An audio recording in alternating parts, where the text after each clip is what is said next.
Have you ever felt like no one has your back when you really need help? It's a tough spot to be in, and it's more common than you think. The truth is, relying on others to save us can be a recipe for disappointment. In this video, we're going to explore why no one will save you and what you can do about it. We're living in a world where everyone's got their own stuff going on, and it's easy to feel like you're on your own. But here's the thing, you can't control what others do, but you can control how you react to situations. That's why self-reliance is key. We'll be discussing the top reasons why people often fail to save others, and how you can take charge of your own life. Lack of personal accountability is a huge reason why people don't save others. When someone's not taking responsibility for their own actions, it's hard for others to step in and help. It's like, if you're not willing to put in the work to fix your own problems, why should someone else bother? This mindset can lead to a culture of blame and excuses. This kind of thinking can be really toxic, and it's not just limited to individuals. It can seep into our communities and society as a whole. When people aren't held accountable for their actions, it creates a culture of entitlement. But what happens when nobody's got your back? You need to be able to rely on yourself. Another reason people don't save others is that they're too focused on their own needs. It's not that they're bad people, it's just that they're prioritizing their own survival. And who can blame them? We've all got bills to pay and mouths to feed.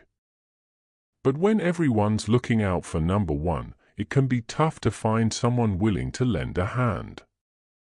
This isn't to say that people are inherently selfish, it's just that we're wired to prioritize our own needs. It's a survival instinct. But when it comes to helping others, it's easy to get caught up in our own problems. We might think, I've got my own struggles, why should I take on someone else's? Societal pressures can also discourage helping behavior. Think about it, we're often encouraged to be competitive and strive for success, but not necessarily to help others. This can create a culture where people are more focused on getting ahead than on lending a hand. And if you're not careful, you can get caught up in this way of thinking. It can be really hard to go against the grain and do something that doesn't feel normal. But if you want to make a difference in someone's life, you have to be willing to take a chance. You have to be willing to put someone else's needs before your own. The fear of being judged or rejected can also hold people back from offering help. What if someone says no? What if they don't want your help? What if they judge you for trying? These are all valid fears, but they shouldn't stop you from trying. It's natural to feel a little nervous when you're putting yourself out there, but it's worth it in the end. When you help someone, it can be incredibly rewarding. And even if they don't accept your help, at least you'll know you tried. Emotional exhaustion and burnout are also major reasons why people don't save others. If someone's already feeling drained and depleted, they're not going to have the energy to help someone else. It's like, you can't pour from an empty cup. When you're feeling burned out, it's hard to muster up the motivation to help someone else. But sometimes, helping others can actually be a great way to recharge. It's all about finding that balance.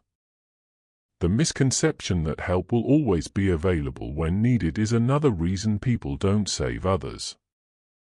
We might think, oh, someone else will help them, I don't need to. But what if nobody else does?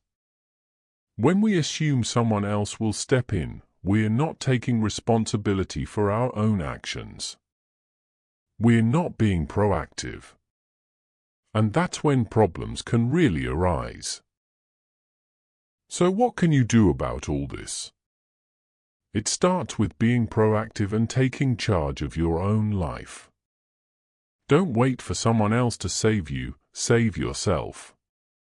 Take ownership of your problems and your solutions. Don't blame others or wait for them to fix things. You have the power to make a difference in your own life. And when you do, you'll be amazed at what you can accomplish. To sum it up, we've covered the top reasons why people often fail to save others. It's not always easy to take charge of your own life, but it's worth it. You have to be willing to take risks and put yourself out there. And when you do, you'll be amazed at what you can accomplish. If you've got any thoughts on this topic, I'd love to hear them in the comments. And if you're looking for more videos on personal development, be sure to check out our channel. We post new content regularly, and we'd love to have you join the conversation. Thanks for watching, and we'll catch you in the next one. It's time to take control of your life and stop waiting for someone else to save you. You got this.